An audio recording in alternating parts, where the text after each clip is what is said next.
ఇండస్ట్రీలోకి ఎంట్రీ ఇచ్చి ఇక్కడ సర్వైవ్ అవ్వటం అంటే సాహసం అనే చెప్పాలి. ఇప్పుడైతే ప్రతి ఒక్కరూ చాలా ఈజీగా డెబ్యూ ఫిల్మ్స్ చేస్తున్నారు. ఇలా వచ్చిన ఓ అమ్మడు కండిషన్స్ పెడుతోందట. ఒకప్పుడు ఇండస్ట్రీకి ఎంట్రీ ఇవ్వాలంటే మాత్రం స్ట్రాంగ్ బ్యాక్గ్రౌండ్ చూసుకునేవారు. ఇప్పుడు సినీ ఇండస్ట్రీని ఏలేస్తున్న ఎంతో మంది స్టార్ హీరోలు, హీరోయిన్లు అందరూ కూడా అలా ఇండస్ట్రీకి వచ్చి కష్టపడి పేరు సంపాదించుకున్నవారే. కానీ ఇప్పుడున్న జనరేషన్ వారు ఆల్రెడీ సోషల్ మీడియాలో ఫేమస్ అయిన తర్వాత సినిమా ఛాన్స్లు కొట్టేస్తున్నారు. ఇక ఇప్పుడున్న సోషల్ మీడియా యుగంలో ఇన్స్టాగ్రామ్ రీల్స్ ద్వారా, యూట్యూబ్ వ్లాగ్స్ ద్వారా తమ టాలెంట్ కనబరుస్తూ అందరినీ ఇంప్రెస్ చేసేస్తున్నారు. వారిలో కొంతమంది అయితే ఏకంగా సినిమాల్లో ఛాన్స్ కొట్టేస్తున్నారు. ఇన్స్టాగ్రామ్ లో ఫిట్ చెక్ పేరుతో వీడియోస్ చేసే ప్రీతి పగడాల కూడా ఈ కోవకు చెందిందే. తాజాగా ఓ ఇంటర్వ్యూలో పాల్గొనే ముద్దుగుమ్మ తన డెబ్యూ ఫిల్మ్ గురించి కొన్ని ఇంట్రెస్టింగ్ ముచ్చట్లు చెప్పుకొచ్చింది. సోషల్ మీడియా పుణ్యమా అని చాలా మంది వీడియోస్ చేస్తూ తెగ ఫేమస్ అయిపోతున్నారు. ముఖ్యంగా మన తెలుగు అమ్మాయిలకు మంచి ఫాలోయింగ్ వస్తుంది. కొంతమంది సోషల్ మీడియా నుంచి బుల్లితెర టీవీ షోస్ కి వస్తూ ఉంటే మరికొంతమంది ఏకంగా వెండితెరపై కనిపించేస్తున్నారు. పైగా వారిలో కొంతమందికి సినిమా ఆఫర్లు కూడా వరిస్తున్నాయి. దీంతో ఇండస్ట్రీలో తెలుగు అమ్మాయిలకు మంచి ఛాన్స్ దక్కుతుంది. ఇన్స్టాగ్రామ్ లో కోడిగుడ్డు మోటివేషన్ ఫిట్ చెక్ పేరుతో వీడియోస్ చేసి పాపులర్ అయిన ప్రీతి పగడాలకు ఈ కోవకి చెందింది. ఈ అమ్మడు ఇన్స్టాగ్రామ్ లో రకరకాల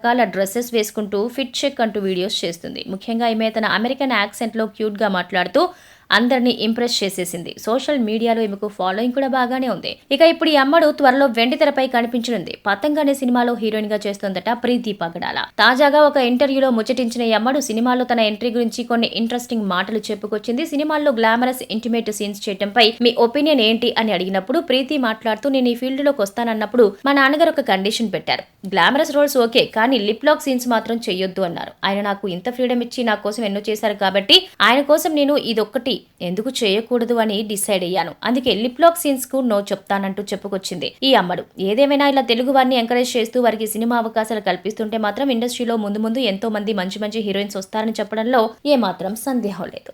కన్నప్పలో ప్రభాస్ అనగానే అంతా శివుడిగా కనిపించబోతున్నారు అని అనుకున్నారు. అయితే ఇప్పుడు ఆ విషయంలో చిన్న ట్విస్ట్. ఇది డార్లింగ్ ఫ్యాన్స్ కి కాస్త బ్యాడ్ న్యూసే మరి.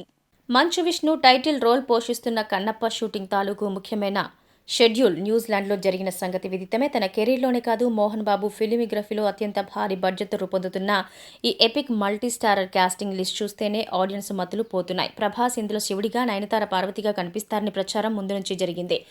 ఆదిపురుషులో రాముడిగా మెప్పించాడు కాబట్టి గరళ కంఠుడిగాను డార్లింగ్ పరకాయ ప్రవేశం చేస్తాడని నమ్మకం విష్ణుది. అయితే అనూహ్యంగా ఇప్పుడు క్యారెక్టర్లో మార్పులు జరిగాయని లేటెస్ట్ అప్డేట్. దాని ప్రకారం కన్నప్పలో ప్రభాస్ శివుడి వాహనమైన నందీశ్వరుడిగా నటిస్తాడట.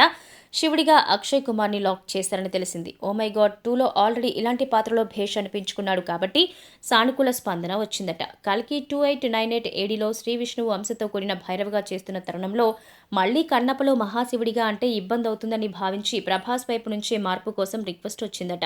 దీంతో విష్ణు దర్శకుడు ముఖేష్ కుమార్ సింగ్ బృందంతో మాట్లాడి ఆ మేరకు దానికి అనుగుణంగా స్క్రిప్ట్లో కొన్ని మార్పులు చేయించినట్టు సమాచారం. ఇంకా ప్రభాస్ తాలూకు షూట్ జరగలేదు, త్వరలోనే ప్లాన్ చేయబోతున్నారు. ప్రస్తుతం కల్కి పనుల్లో బిజీగా ఉన్న డార్లింగ్ రాజాసాబ్కు వెళ్లే ముందు కన్నప్పలో పాల్గొనే అవకాశం ఉంది.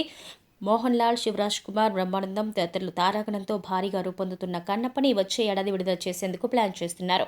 సీక్వెల్ ఉండొచ్చున్న ప్రచారంలో ఎలాంటి నిజం లేదట. ఒక భాగంలోనే కనీవిని ఎరగని రీతిలో కన్నప్పని ఒక విజువల్ ట్రీట్గా రూపొందించేందుకు విష్ణు బృందం కష్టపడుతోంది. అన్నీ అనుకున్నట్టు జరిగితే వచ్చే శివరాత్రిని టార్గెట్ చేసుకుంటారట.